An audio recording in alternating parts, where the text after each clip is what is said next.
me, Mr. DJ. Hey, check this out. We got a great show coming your way. From the ECSI Sports Studios, the #1 sports information program in America, the Breakfast Bankroll, with your host, the sports broker, Jeff Dawson.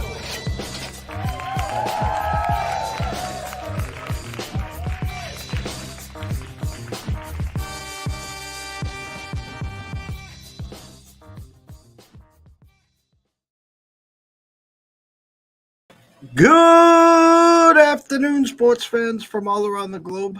I am your host, Jeff Dawson, East Coast Sports Investors, and this is not your breakfast bankroll. Fat finger disease here. This is your closing bell midday market report with myself and Southside Riley. December 1st, 2022. Yes, November has gone, and if you're an ECSI VIP person, I think it's a November to remember. We close out that month on a 14-1 run.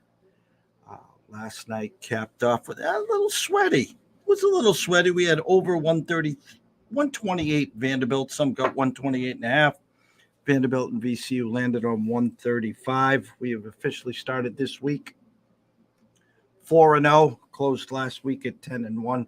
Our only one loss was a game, and believe it, I'm going to say this, up 2 with 7 seconds to go with the ball, and miraculously got the ball stolen, tipped in, and lost in overtime. But I'm not bitching, I'm not yelling, I'm not screaming or complaining. It's been one hell of a run, seeing team totals in college football, NHL, real good. College hoops, the same. I've been studying this NHL board now for all afternoon, trying to pick and choose a team total here. And I think there's a lot of traps out there. So currently we sent one play out early this afternoon and over where we have rated at 140 that we got at 133.5. We'll get to that. There's a football game right down the road from me about an hour away.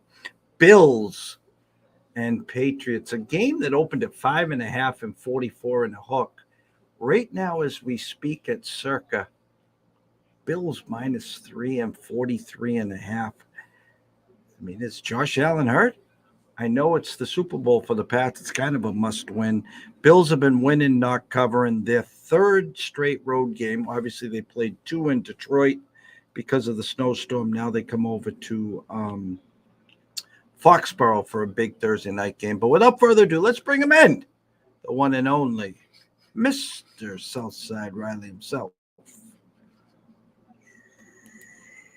What is up, Riley? What is up, my friend? Happy Thursday afternoon. Plenty of action tonight to talk about, so I am more than excited. But again, hats off on the run that you were on, my friend.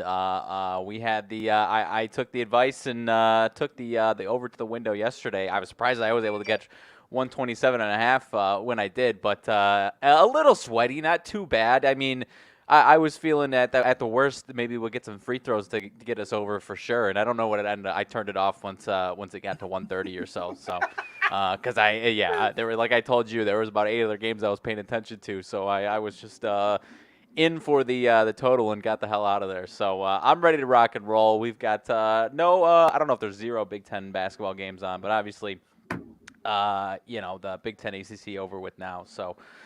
Some good action last night there. So, and you know what? I left a bunch of stuff on the desk. The Rutgers one was a good one to leave on the desk. The Notre Dame one I should have took there. But I was leaning towards Ohio State, and that one obviously didn't get there. I was leaning towards Florida State. That did get there. So all over the place. And the one we disagreed on exactly, Knicks and Bucks, of course, lands exactly on 6 and pushes out. So. I had solid night again for the show, so I'm ready to rock and roll with tonight. Only one NBA game tonight, though, so that's a bummer. The one game we left on the desk for the ECSIs, we talked here at length about it, something that smelt, and I was like, I thought they were trying to attract was Providence. TCU goes box to wire there. And the same thing tonight. There's an amazing NCAA college hoop game. Creighton, number 7 in the country, travels to Texas.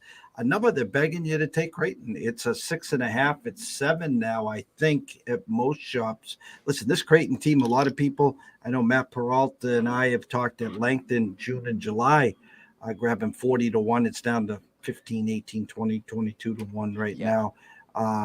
As they are 7th in the country. They travel to Texas, who maybe, listen, Texas is long, strong this year, and they can play with the best of them, as they put a butt whooping on the Zags not too long ago. Yep. And I think it was probably going to end up on the desk. I obviously lean Texas here. Would I be shocked if Creighton won? No, I wouldn't be shocked. No. Would I be shocked if they covered the 7 or 6.5? No, I wouldn't. But Texas is the play, minus 6.5. I just don't know if I'm going to get to the window on that one. I'm 100% with you. And to add on top of that, with how good they are, they're, part of it is, they feed off the energy. Their home court advantage over these last couple of years has really elevated to a whole nother level that, I'm not saying it's no doubt number one in the country right now, obviously, but it's a contender, and the way they play, they've fed off of it. So I'm with you. I'm not running. I think that's another one where I'm happy to enjoy the game just itself. If I've got some entertainment going on, maybe I would go towards Texas, but I'm with you. I'm staying away from it for now, but yeah, I'm leaning towards Texas as well. You talked about a couple of the games that we talked about yesterday. Purdue, that number was 12.5, got corrected to 16. Take another step forward. If I'm not mistaken, don't quote me on it, I think Purdue now travels to Michigan. So again, this may be a little peekaboo spot there as well there on that Minnesota, actually. Big Ten play, but Minnesota. Oh, Minnesota. Okay, so there's no peeking there. It doesn't matter there. Notre Dame box to wire. Yeah. And kind of sort of figured if that was the side to play there.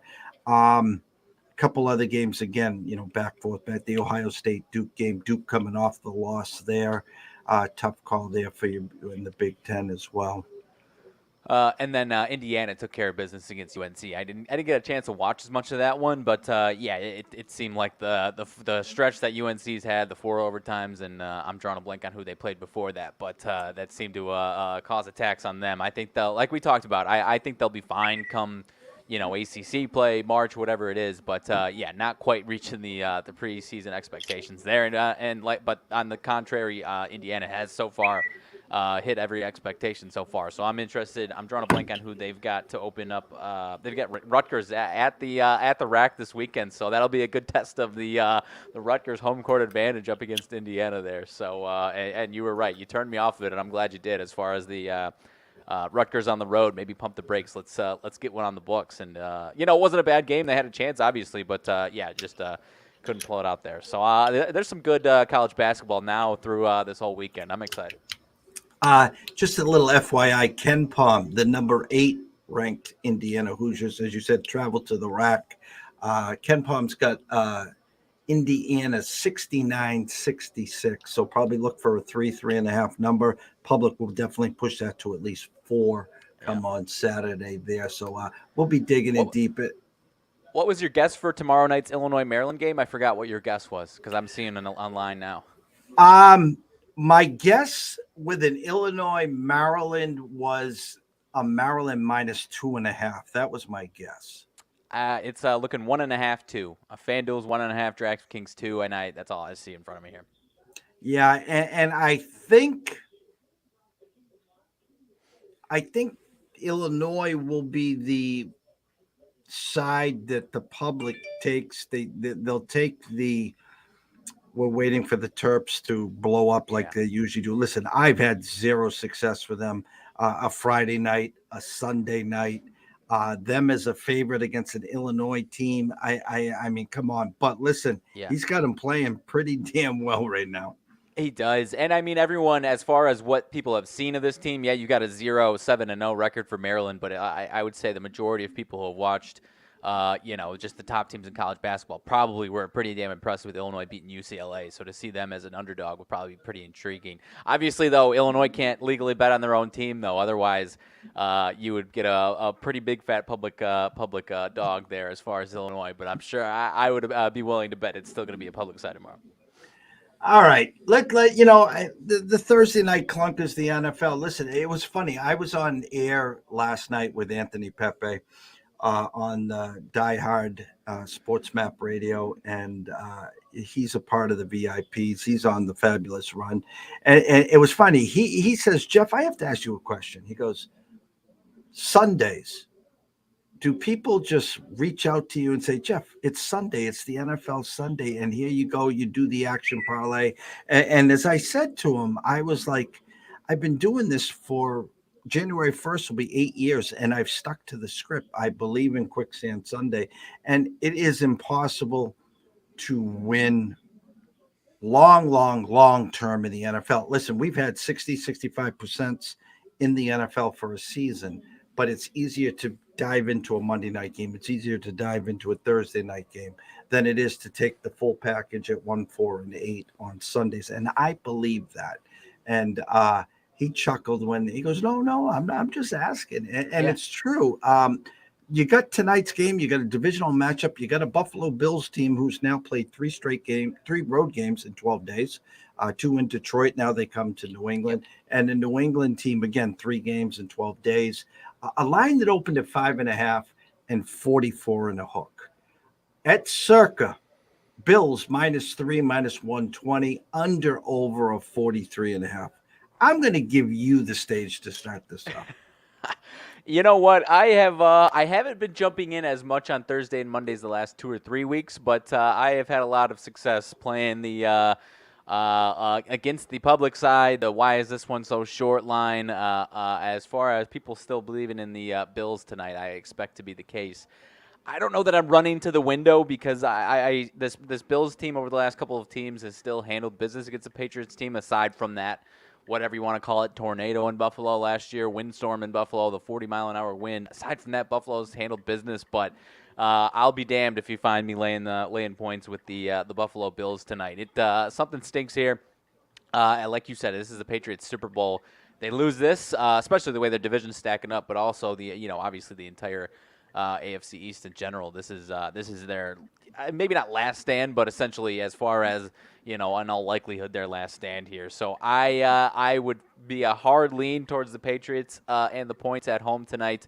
As far as I know, the weather shouldn't be too bad here, but I'm sitting calmly so far right now, and if maybe we got some props that I'm more interested in having some fun with, but I'm going Patriots tonight if I had to go to the spread here.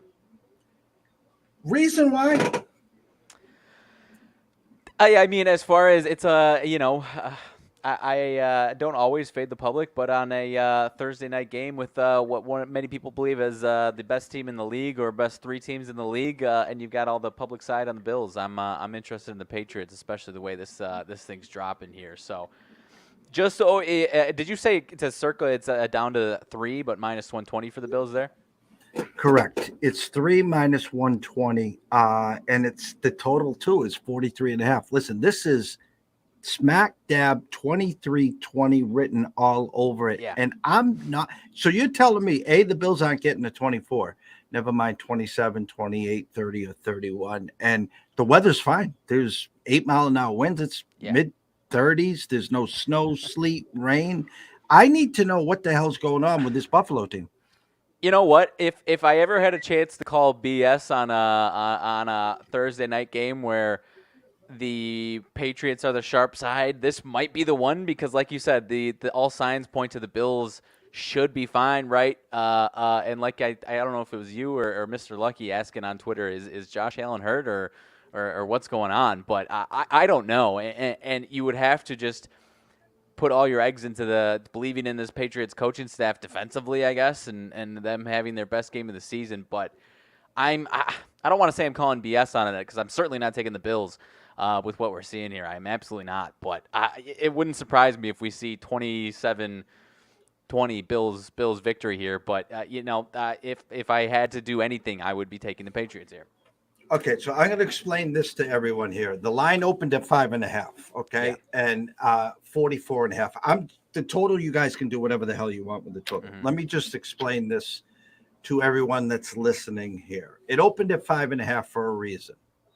Riley, why did it open at 5.5? Because they are still going to get some Bills, or they're looking for Patriots money, but probably still going to get some Bills money on that side a little to some degree. Okay. That's correct. Great answer. You get the star of the day there. Now, if the Bills opened at 1.5, then they obviously needed the Bills money. So they wanted to get this down to 3.5. For Jeffrey Benson to move that to a flat 3, he's doing everything in his power to get Bills money, and he still can't get Bills money. You want the Bills. Here's what I'll say, and maybe you can pull it up for me. What is the Bills money line? Minus 198 here, I believe. Let's see. About minus 200, give or take. Okay, so I was going to say this. If you're going to sit there for 3.5, 4 hours and take the Bills -3, minus 120, and at the end the score lands 23-20, sing kumbaya, give high fives to everyone at the bar, buy another round because you push, God bless you. And I don't go out here promoting minus 198, minus 200s. But the fact of the matter is, for you to win, it has to go to 4 or 5 or higher. 2-1 on the Bills right now. Listen, it's a team that played them the last 2 games of the year, the last in the final game of the year, and then they played them in the playoffs. Right. And if you had over a half combined in the 2 games for the punter to punt once, you would have lost. They didn't punt for 2 damn games. I know. And Tom Brady isn't walking through that door. And listen, I expect to see the Patriots play great. And listen, I'm not saying the Pats can't cover, never mind win this game. Yeah. I'm just calling bullshit to what's going on with this number right now. Okay.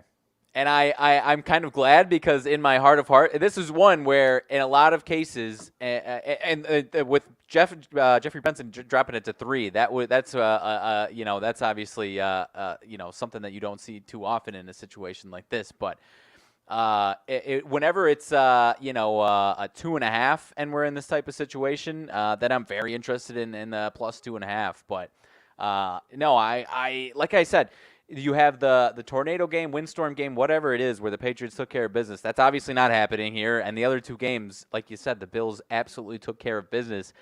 And then you look up the touchdown scorer props like we always do, and you see Stephon Diggs at plus 125, and it's like, what are we talking about here? Is this free money right here, plus 125? So it's head scratching to me. Like I said, I am not running to the Bills window, but everything that you said is kind of what's going on in my head. It's like I still don't trust this Patriots team enough, whether it's offense or defense, enough to hang with this Bills team that seriously. So it's a hard pass for me at this point. All right, so let's play devil's advocate here, okay? Yeah. Bills lose outright. The Jets are 3.5 dogs at Minnesota, and the Dolphins are 3.5 point favorites. Dogs at San Francisco. Right. So everyone loses but the Patriots. Do you have the standings in front of you? I can pull it up real quick. I believe the Dolphins are 7-4. 8-3. Sorry, no. Dolphins and Bills are 8-3. Jets are 7-4. Pats are 6-5 right now. All right. So here we go. We'll play devil's advocate. Bills lose. Dolphins lose. So they're both at 8-4. Mm-hmm. Jets, if they win, would go to what? 8-4 as well. So there's a 3-way tie, and if the Pats win, 7-5. So I guess maybe Vegas is hoping that they're going to get some chaos there, and it is what is. Again, I'm not telling anyone what to do tonight. I'll have the game on in the background. I'll be rooting for my fantasy guys. It's the last 2 weeks of the year. God. Sometimes my gut tells me that they're messing with this line. Listen, when a line moves at 10, 15 spots all in the same, it's bullshit.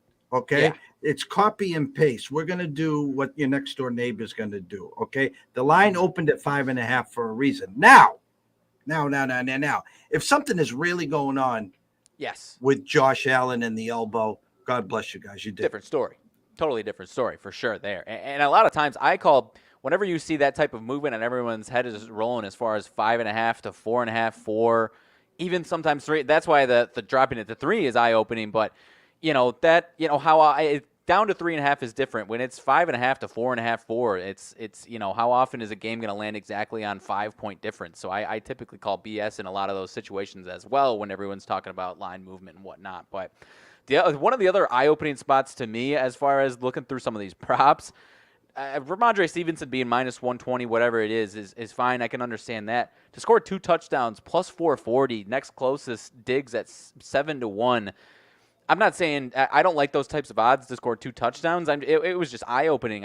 That's the type of odds you see for almost Derrick Henry-esque or in a lot of spots, or Jonathan Taylor, that type of stuff. So that one was like, wow, that kind of eye-opening. It was actually 5-1 this morning when I was looking. Now 440. So that one was interesting to me. I'm not saying like I said, 440 for a guy that's not Derrick Henry or Dalvin Cook or whatever is a little. I'm not, excited to take those odds, but it was at least eye-opening of how low it was for Ramondre Stevenson there for 2 touchdowns. No Damian Harris, and usually when that's the case, Bill screws someone. So who's coming back to run the ball for them is what's his name there that played for us way back from Cincinnati there. Who came over from Cincinnati? Running back for. You didn't have Cedric Benson. That's not who you're talking about, is it? No, I got a brain fart here. I don't know. It will come to me in the middle of the show. Had Dan Alexander on earlier today. He got team total over 10 and a hook earlier this week for the Bills' first half. And then they're probably going to be 2.5, 3-point favorites in the first half here. I'll double check for us here. That's 2.5. It's minus 125. I see there. And what do you have for a total for the under/over in the first half? Let's see. For the first half, 21 and a half. Okay, 21 and a half is a go number to the over. That's rare. It's different. It's 21 in certain spots, 21 and a half in another. Yeah, this game, there's something going on here. And listen, we'll come on tomorrow and we'll talk about it. And I usually don't talk a lot about these Thursday night games. It's the locals. Yeah. Stevenson, anytime touchdown, 125. Listen, if you're going to go in and dive in on an anytime at 125, you might as well sprinkle a little something on 2 touchdowns.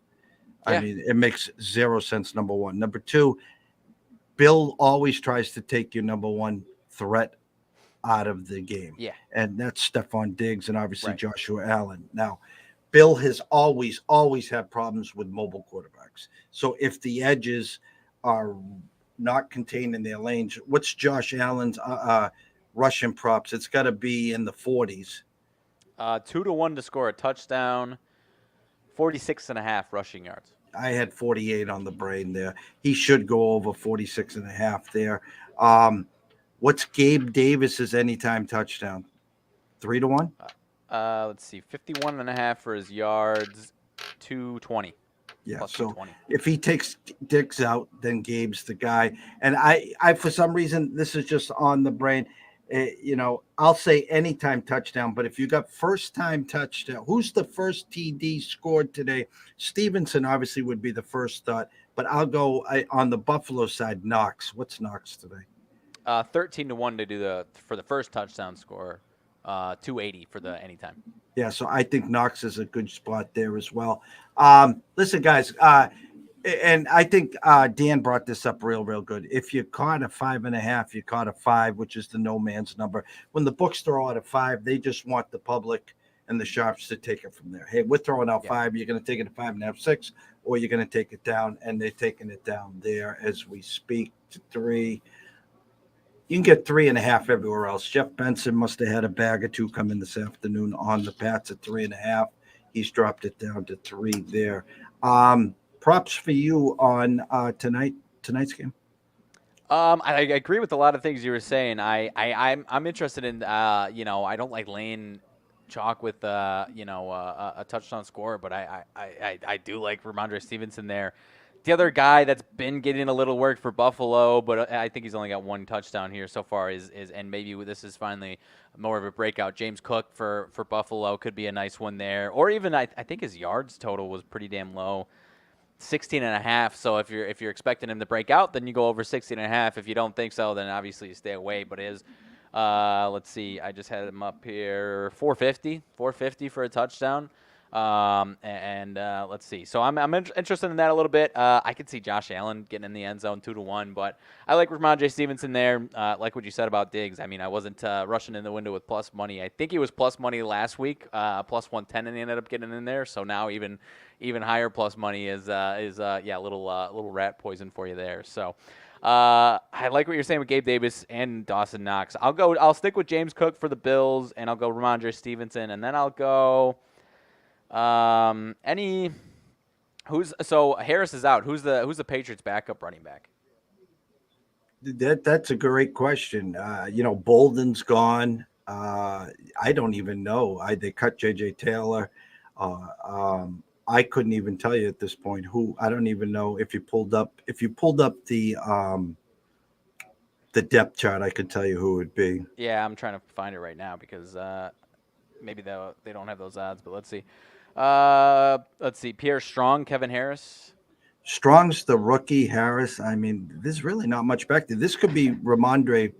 25, 30 touches tonight. Yeah, seriously. And it was 63.5, I think, was the rushing total. But yeah, Kevin Harris 11-1, Pierre Strong 14-1. So, yeah, who knows, man? Not Pierre Garcon or whoever the hell else, but obviously not a Patriot. But it's a weird one for me. I like I said, the 2 touchdowns. I don't like the 440 isn't exactly eye opening for 2 touchdowns, but like you said, it's maybe worth the play. So yeah, some Ramondre Stevenson action, or maybe even if you're getting cute with the same game parlay, give him a touchdown at minus 120, coupled with even alternate yards of 60 yards, and you get plus 161 there on a 2-legger, just betting on some Ramondre Stevenson action there. So I think that might be what I do there if I'm doing anything.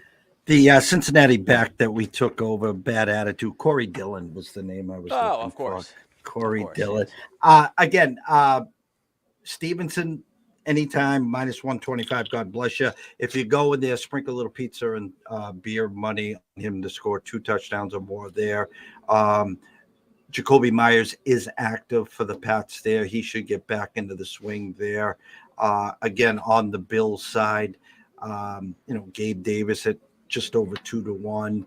I like Dawson Knox to find the end zone here, but these guys are telling me it's going to be a low score. And again, mark it down 23-20. Maybe it's the Pats 23-20, the way that line's moving. But, like I says, the Bills not getting a 24, 27, 28, 30, 31 to me will be an eye-opener. Yeah, I mean, it's almost do you take it's a minus 148, so I'm going to say no to taking an interception for Josh Allen. That's not anything I'm interested in there. I'm not going to go with the no either. So I don't know. It's tough. It's definitely a weird one. I'm hoping for your sake and the local sake that the Patriots can make this division race interesting here. Absolutely. You said there was one NBA game tonight. Anything to talk about there? Let me pull it up real quick. I believe it's Pistons and who are they playing? Pistons and Dallas. Pistons and Dallas. Dallas 8-point favorites right now. It's a stay away for me if I'm going anywhere. It almost reminds me of a lot of games from last night where I think the favorites went 10-2 or something like that. So. Despite a few handful of spots with the underdogs where you thought there might be, or we thought, whoever thought might be some value. 67% of bets, 60% of money on Dallas. So if you're going against the public, it's Pistons plus the 8 points there. So that would be where I go, but it wouldn't surprise me if the favorites cleaned up for a few days. That's typically how it goes. You get 3 or 4 days, or 3 out of 4 days where the favorites are cleaning up to slap any underdog bettors in the face there. So I'm going to stay away from it. My Bulls were interesting to me last night. I had that on the blog, and that was obviously a big swing and a miss there. Orlando last night I was interested in. Wouldn't call it a desk play, but interested in. They lose by about 15 as 7-point dogs. So wouldn't surprise me. Luka was fantastic the other night. Wouldn't surprise me if he's really hot. But then again, maybe you'd like to see double-digit favorite spot here for the Mavericks after what he did if you were feeling confident in the Mavericks. But like I said, things are getting a little weird as far as the trends in the NBA this week. So I'm going to stay away, but I'd go Detroit or nothing, I guess. Back of my head here, the over in the Pacers game did get there. We talked about that a little. I I think think so. Yeah. it got to 250. I think was the final, somewhere around there, 249. I think the total was 242. Yep. Um, that got there. The Celtics just the Celtics and Bruins now are combined Goodness. 24-1 at the Boston Garden to start the year. The Bruins are undefeated, and the Celtics' one loss was to the Cavs. Jason, if you looked at it right now, is Jason Tatum the favorite now to win the MVP? I'll double check in a second. The other one that you kind of turned me on to, and I still left it on the desk. Minnesota ended up winning as dogs yesterday, without Towns, of course. Go figure. So the typical the NBA injury news is getting people to rush to the window, and then the other side wins. So NBA, I would imagine. I mean, let's see. No, he's just behind Giannis and Luka. Giannis, at least on FanDuel here, Giannis and Luka are 280. Tatum is 3-1, and then there's a little bit of a gap after that. Steph Curry 7-1. It's just amazing. Listen, hey, God bless them. And anyone that it's getting the duck boats, they're getting the parade routes for this dream team of the Celtics. You know, they could have beat the 86 Celtics with Larry Bird. Yeah, bullshit. I'll call bullshit right now. Why don't you just do us a favor right now, this second?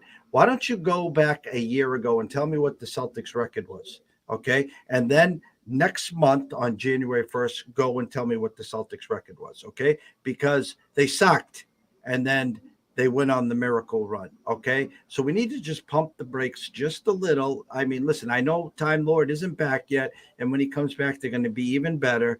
And I know when Gallinari comes back, they're going to be even better than that. So I think we should just stop the season right now, have them face off against the Bucks, play a 7-game series, and whoever you want to take out of the West, and just get it over with because the season's over. They're the champs. Yeah. No, and to that point, there's a handful of teams that are just kind of, I don't remember how we described it yesterday, kind of just lurking in the weeds a little bit here around 500. That could absolutely start playing a lot better basketball, or maybe even make a move that makes them a totally different team here. You know what I mean? So, and not that not because they beat the Bulls by 20, but Phoenix is starting to play some. I think they've got 6 in a row right now. Booker just dropped 50 on the Bulls last night. So, if the Suns are playing the way they've had in the regular season at the right time, like they did 2 years ago, then the Suns are going to be a contender again out of the West. But obviously they need to not fall on their face and lose by 40 in Game 7 like they did last year. So we'll see. Devin Booker was unbelievable last night, though. I did want to say this, too, going to what you said there. I'm just trying to see if that is moved a little. Yeah. The game that we gave out is now up to 135.5. They caught the memo. We got it at 133.5.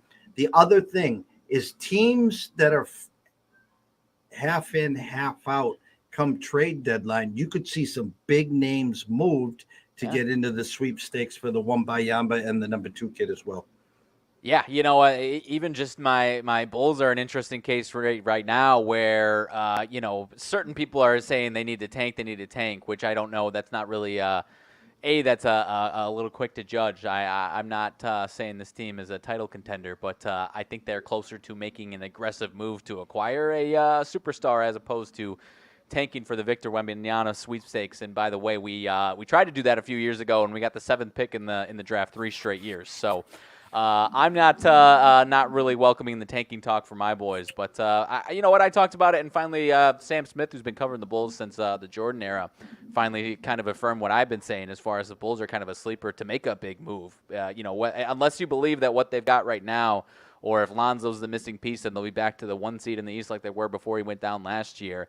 They're a sleeper to make a move if they really want to get aggressive and take a next step up, as opposed to just middling in this 40 win range and borderline playoff team, because that's what they are right now. And unless they do something about it, that's all they're going to stay. So if the asking price for one of these stars come down, I think the Bulls will be more of a player than people realize. No, I agree 100%. We'll have plenty of time to dissect that as we get closer. College hoops. My UConn Huskies overnight were 9.5-point favorites with a 138. It's come down to 9 and a 135 and a hook. It's 9 at Circa as we speak, 135. Listen, I'll just say this out loud, guys. They are so far ahead of schedule. They were going to be a good team this year, a very long. They have a lot of depth. With that, it was going to take time to get into league play till they get the rotations correct. Well, Mr. Hurley is he's pushing all the right buttons right now. Yeah. With that said, I am going to just ease my expectations. Do I expect them to win tonight against a pretty good Oklahoma State team? I expect them to win. Do I think they're inflated? Yeah, damn straight I think they're inflated. But they're just winning. They're covering. They kind of remind me of the Celtics right now. So I was going to go up to the game. I decided I'm going to park my ass home. I got the Patriots, which, listen, I'll be watching the UConn game before I'm watching the Patriots. So, but what are you thinking there? No, I completely agree. I'm a little hesitant to take it, but it has to be inflated. I mean, you look at that Purdue Florida State team. Certainly not the same case. Oklahoma State is a potential tournament team, right? As long as their season doesn't collapse, as compared to Florida State, obviously. But that line, especially by game time, was inflated. So, I'm 100% with you. I mean, Oklahoma State, if we're going off KenPom, 32nd ranked team per KenPom. They're I coined TCU the sleeper of the Big 12. Oklahoma State and Oklahoma themselves are also in that category, right? So, it's a spot where I'm certainly not laying the points with UConn. If you're dying to, maybe you wait and hope they go down 5-0 and the line moves a few points and you can catch it right there. If you're insisting on playing UConn, but I'm certainly not. So it's still on the desk. Not sure if I'm playing Oklahoma State, but if I'm going anywhere, that's definitely where I'm going. Well, it's kind of funny now. KenPom's got UConn now to 26-5. It was initially 20-9 to start the year. Now they're 26-5. Actually, that math doesn't add up right either. Let me see who he's got as their first loss. UConn goes to Florida next Wednesday, and he's got them 6-point favorites, which is, again, another shocker. He does not have UConn losing. See, now this is updated, so that projected 26-5, he doesn't have them losing till February 11th on Saturday at Creighton, 72-71.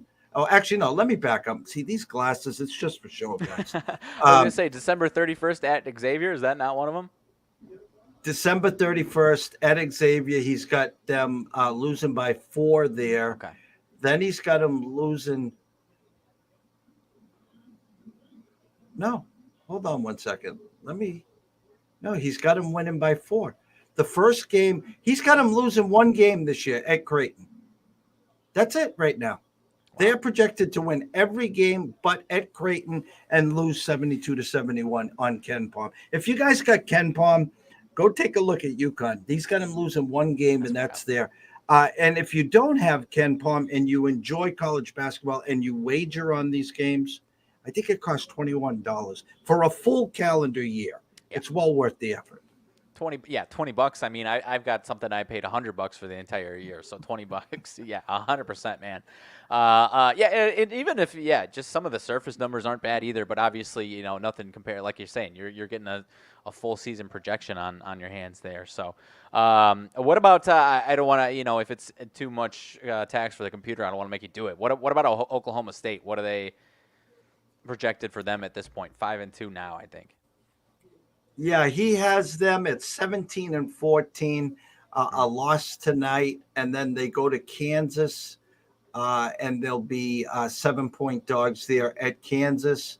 They'll be 6-point dogs at Texas, 1-point dogs at K-State, 7-point dogs at Baylor, and he's got them actually 12-point dogs at Texas.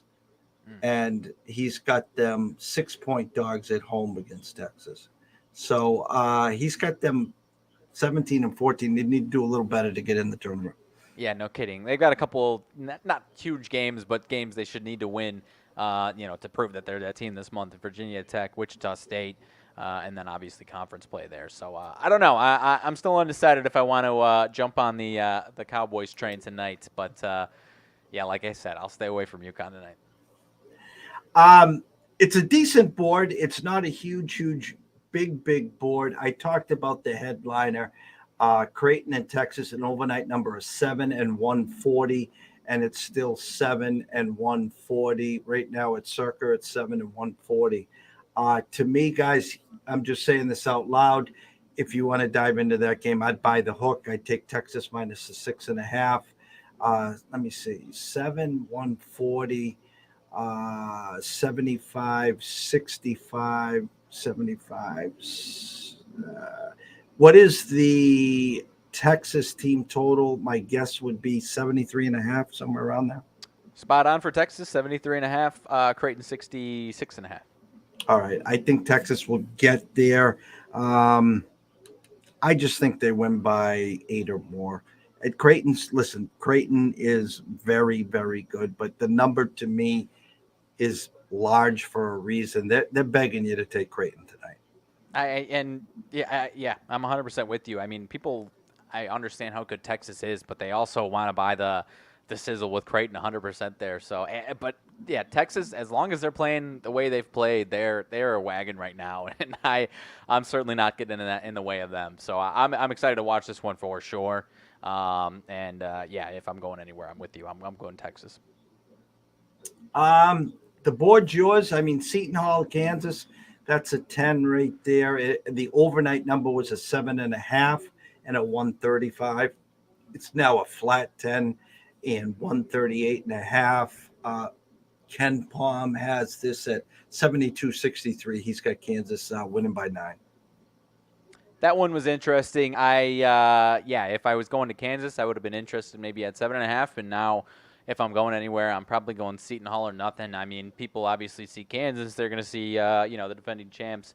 Are they still number 3 in the country or whatever the heck? Number 9 in the country, still top 10, and obviously an unranked Seton Hall. So, if I'm going anywhere, I'm going Seton Hall. They're not a top 25 team, whatever you want to call it, top 25 AP. Ken Palm, no, still a borderline potential tournament team. So if I had to go anywhere, I'd be a little interested in Seton Hall, but I'm leaving it on the desk for now. What about you?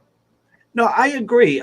Seton Hall, I have mixed reviews. It's a tough task to go up there to try to win. I would have rather seen this one at Seton Hall. Yeah. I think the number's pretty spot on. I think you're going to get a lot of back and forth. You know what reminds me of perfectly is the Ohio State-Duke game. That's what kind of feel I have of that game. Okay, for sure. Let's see. I know I had a couple other ones. I'm changing off the Big East here. My Illinois State boys on the road against Murray State. I don't know if you've got any thoughts on that one, but Illinois State has not looked good. So I am staying away from that one for sure. Let's see. There was at least another. There's some good Pac-12 games, or at least a bunch of Pac-12 games tonight. That was the other portion of the slate there. What about Arizona at Utah? 7-point spread for the number 4 team, AP team in the country. Is that a little too good to be true there?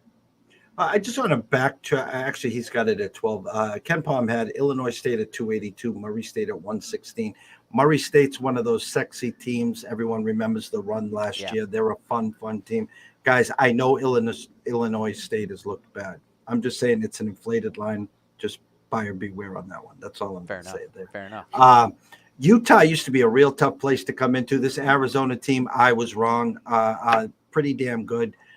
Putting up 80s and 90s without a blink. The under over here, 154. I thought I saw 154 and a 6.5 now being pushed to 7 and a 154.5. I'll just tell you this, guys. It's on TV. It's an 8:30 game. The whole world's on Arizona. Just buyer beware there. Yep, that's exactly what I was thinking with that one. Let's see. UCLA, Stanford, still a ranked team. UCLA obviously lost to Illinois, lost to Baylor. They've gotten themselves back on track with a couple huge wins. Same thing, 6.5. Is this one too good to be true here? Yeah, an overnight number of 4.5 with a 136.5. It's a flat 136, 135.5 at DraftKings. It's a little inflated. Again, just like the Arizona game, everyone's going to have UCLA tonight. Again, conference games, home dogs, public all in on UCLA, Arizona. And you got, I don't want to say live dogs. I think you got 2 competitive dogs tonight with Stanford and Utah. Wouldn't be shocked if one of the dogs covers, if not wins outright, and the other one gets blown out. Yep. No, I could definitely see it. And then you've got some other Pac-12 games, which I didn't have the same type of signs with, concerns with, whatever you want to call it. Just looking through this other one. Another one that I saw was a fairly public side mid-major game. Not sure if you think the public's right or wrong on this one. Youngstown State at Northern Kentucky, 1.5. Youngstown State favored by 1 here. 5-2 Youngstown team, 3-4 North Kentucky team. I don't know what they are per Ken Palm, but I'm seeing 70% of bets and money on Youngstown State there. Yeah, Ken Palm's got Youngstown State at 156, Northern Kentucky at a 208. He's got Northern Kentucky 71-70. The overnight number there was a pick'em. It's now 1. It is going towards 1.5. I lean home team there, Northern Kentucky. Money line maybe around plus 110, 150. Yep, something like that. That one, just one that I was interested in. Paid attention to that conference a little bit. Last year, let's see here, Milwaukee and Green Bay. Oh, like I told you, I've had some success with these winless teams finally getting a crack at it. 6.5-point dogs at home against Milwaukee. It's had a spot where the winless Green Bay Phoenix, I believe it is, can either cover or get their first win. Overnight 5 and 137, 6.5 across the board with a 134. Ken Palm's got it 71-65 right on the number. I like where your eyes are. Here's the scary part though. Green Bay 358. Milwaukee's not that much better at a 272. No. Slight lean. I would lean dog before I would lean Milwaukee trying to lay a 6.5 or a 7. Yeah, but that 358 number, that you pull that up, and it is pretty damn scary. I've messed around with some of those teams, and it typically over time you don't win a lot of money betting on or against those bottom 10 teams in the entire country, bottom 63 or whatever it is. But like you said, Milwaukee, they are not. 15 years ago, I remember they were one of the better programs in that conference, and obviously that is not the case anymore. I'm just gonna laugh here and chuckle because our game tonight with the VIPs, and listen guys, people that watch us religiously that are not part of the VIP service, what I have basically done here very simply is this: if you want to be a part of it, listen, retail ECSI since day one and still today, retail pricing is $375 a month, and you're like, holy shit, well, you don't do any of the work. We send you our selections to your cell phone and emailed on a daily basis. We do all the work. We do everything. Plus, we have a lot of perks. Ask guys that have been with us for 6-7 years, even some that have been with us for almost the 8 full years. They go to opening day for the Ducks, opening day for the Angels. We take care of you on your birthday. We send you gear, swag. So there's so many more perks. It's more geared to a lot of the professional business owners, we've had ex-athletes. We have a couple professionals still on certain tours that check in with us periodically. But what we've done here is we opened up the olive branch. So just to get to know us, a 3-month special for just $2 a day, $59.99. We call it a gym membership. It's set it and forget it, and we'll do all the work for you. So if you go to our website at eastcoastsportsinvestors.com, you go up to the top, it says plans and pricing. You hit that, you scroll all the way down to the bottom. It's an email special. That's what we're calling it. So take a look at it there. But the game that we're dealing with, Riley, the rankings tonight, 353 and 325. So, oh, I boy. mean, oh, I love it. Yes. And so we were dabbling in a total there tonight that we have at a 140, a 139.5, and we got it at a 133.5. So, when we're digging deep, we're digging deep. I like that. I mean, as far as totals, I mean, those defenses can be pretty putrid at times. So I love it. So I don't know. Any of these other games of any interest to you? Any of these Pac-12 games? Any of these other mid-major games? You know, the one game that caught my eye, just because they went through so much turmoil to start the year, was the Manhattan team. And in comes Fairfield overnight, a 2-point favorite at a 129.5. now 1.5 and a 131. I'm going to see where Ken Palm's got Fairfield 65-64. Again, this Manhattan team at a 292, Fairfield at a 218. I'm going to just pull up Manhattan right now. 2 and 3. They lost to VCU, they lost to Fairleigh Dickinson, and they lost to Northeastern in overtime.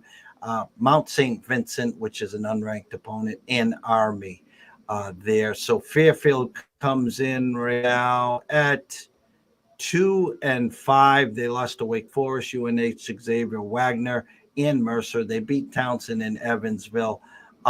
They played tougher competition, but I wouldn't trust Fairfield as a favorite, never mind on the road. So Manhattan just caught my eye just a tad there.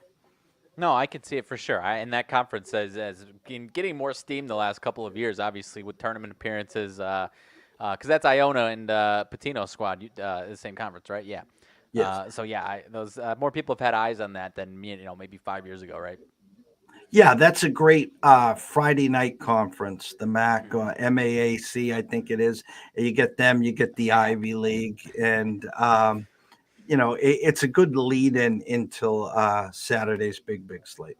Oh yeah, for sure. And I like my Midwest mid-major conferences, the MVC, the actual MAC over here that we're possessive over the MAC over here. Not as much Not for the basketball, Metro. but Not the Metro, but not the Metro, but the MAC.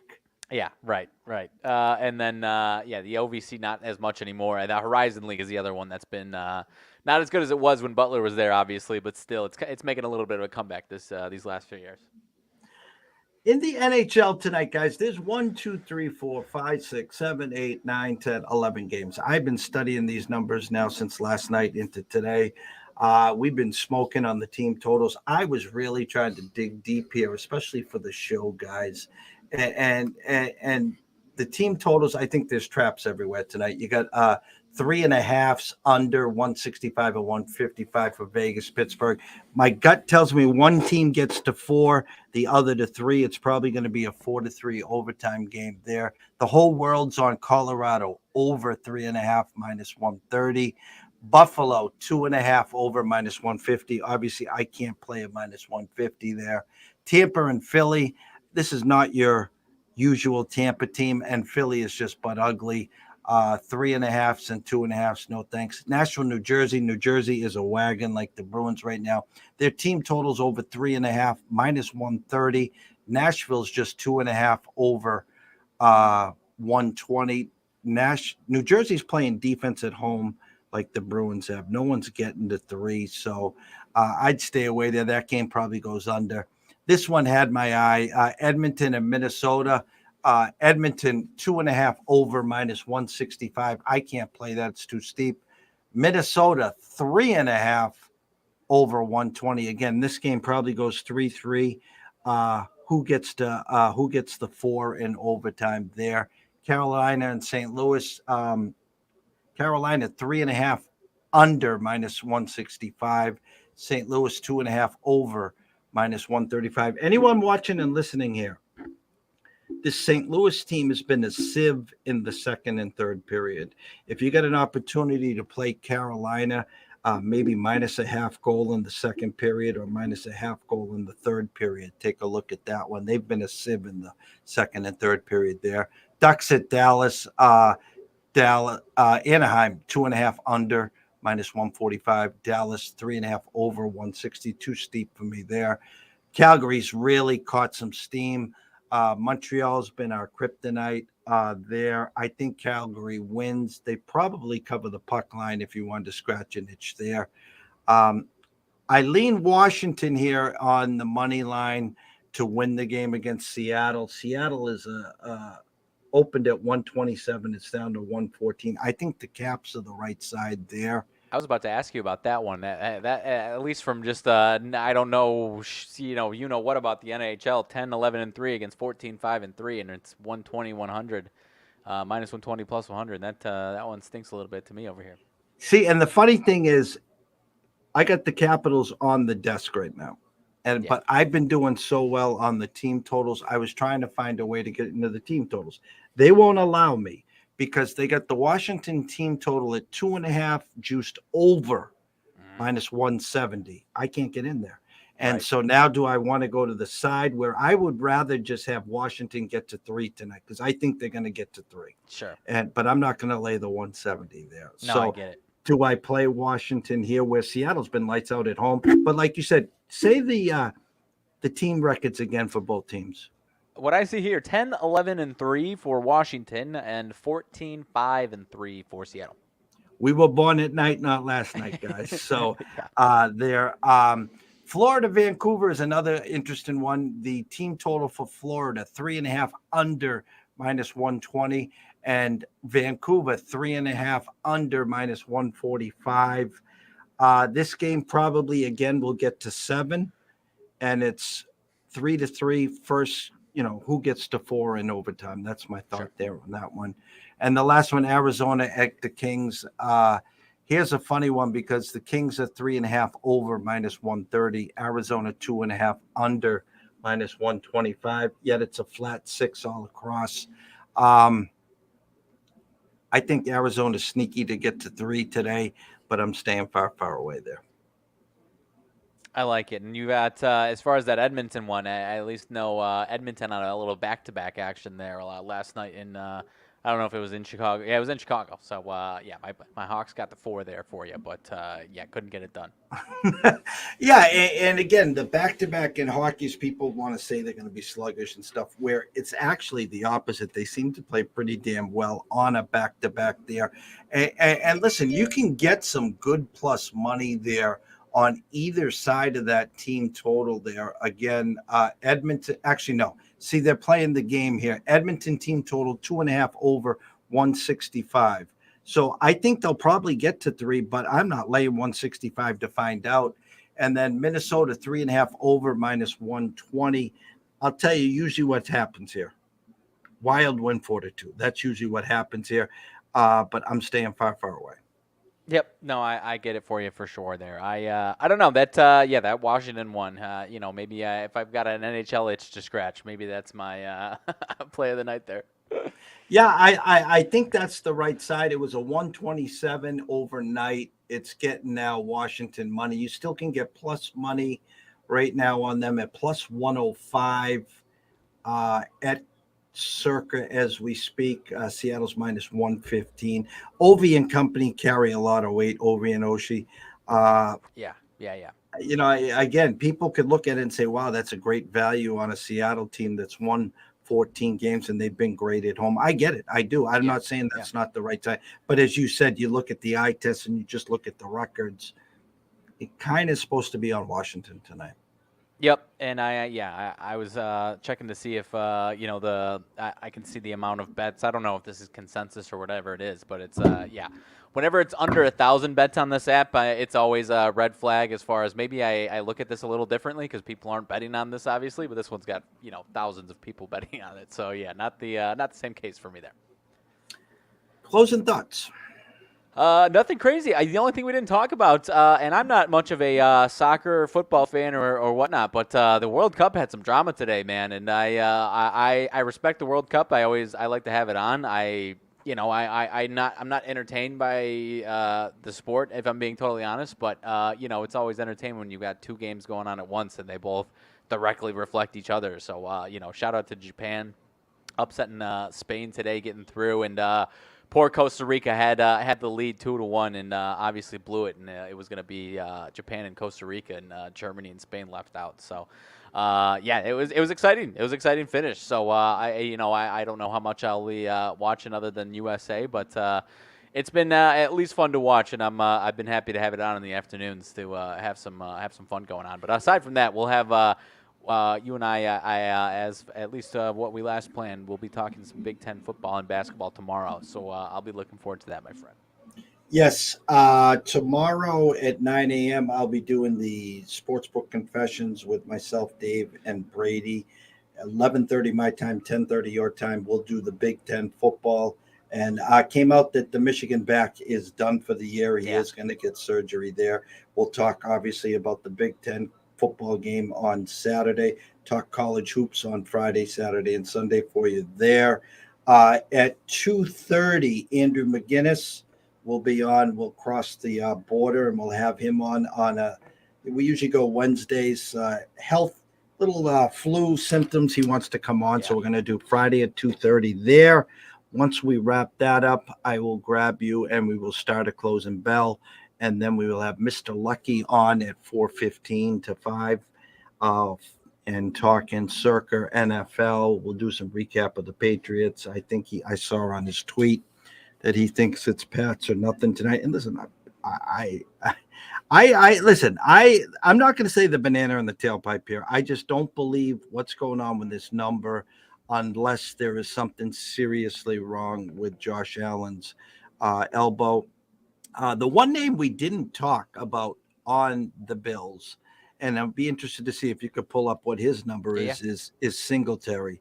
I'm wondering plus 145, I think 150. Let me double check here. 145 plus 145 touchdown. So maybe the wide receivers are taking the night off, and it'll be the Stevenson and Singletary show. I loved what you said about Cook. He's been on my bench forever. He's sneaky. They try to get a few drives in with him. He gets into space. So it will be interesting. College baskets, again, I do lean Creighton -6.5. I think they're begging for Creighton money. The ECSI. You said lean Creighton. You lean Texas. Texas -6.5. I'd buy the hook there. 7 or better, you cash that ticket. The ECSI VIPs. We are playing the bottom feeders of all bottom feeders. Just score a bunch of points. And as you did yesterday, let's get us to 134, 135, and you can shut it off, or, you don't have to worry about it. Yep, I can't wait. So, I'm not sure if we'll have any too much going on. I've been keeping it light this week for the most part. I've been not a 14-1, 13-1 heater like you are on, but I'm doing well everywhere except for my damn Bulls best bets. So, need to get the ship in the right track as far as that. And, of course, Nikola Vucevic hit 17 points last night when giant big fat egg on my face. No chance in hell I'm going to him against the Suns as opposed to the 2 nights before. And, of course, 17 points total. So, that's been fun. So, aside from that, college basketball is going real well. So, I'm enjoying that for sure. But, a little scorned by the Bulls right now. And it's just it's comical what the Bruins and the Celtics are doing. So next week, guys, starting Sunday night, but during the week next week, myself and Scotty might do some later shows at night. It's the Hot Stove League. Maybe we get some signings. Actually, we might do some 3-ways if your White Sox get involved and these teams start. Scotty's from the Rays, I'm from the Sox, you're from the White Sox. And we could have some fun there next week, talking some Hot Stove Baseball League as we get closer to Christmas. I talked to Dan tonight about what he's hearing, and he's like, listen, we're in on all 4 shortstops, so bring them all over, he said. So it's definitely going to be interesting. Hopefully I will, have something to bring to the table. I will be available for you. Hopefully my White Sox can make me more available than the rumors are suggesting at least. So, yes, I hope I can be available for you. From myself, Jeff Dawson at EC Sports Invest, from the one and only Riley Magnuson at Riley_Magnuson, the one. We wish everyone a blessed evening. It's that time of year, a time to give. I am a giver, not a receiver. As much as everyone thinks they're struggling, their life sucks, if you just take a look at what's going on in today's world and society, if you got a chance to help someone else up, you feel so much better. And the Christmas season is hard for a lot of people, maybe not working, struggling, single parents. The cost of living is just through the roof. Some people's Christmas is just keeping the lights on, paying the heating bill, and just trying to muscle through. And so it's not easy. And before we snap and yell, scream, holler, or pound on the horn, just take a breath, count to 10. Just, as much as I want to go up and down some other people, it's better to be that guy, the good guy, versus being the Grinch and the bad guy. 100%. Yeah, I can't add too much to that. I echo everything you're saying there. So let's have a night, guys. Have some fun. There's a million games out there: hockey, basketball, NFL. We had soccer today. Soccer on Saturday, USA at 9 a.m. Maybe cook up a little breakfast bankroll in USA and some eggnog, and we'll take you through the rest of it. So again, from myself, Jeff Dawson at EC Sports Invest, from Riley Magnuson at Riley_Magnuson1. Go have at it. Have some fun. Stay in your lanes, and we'll see you in the AM.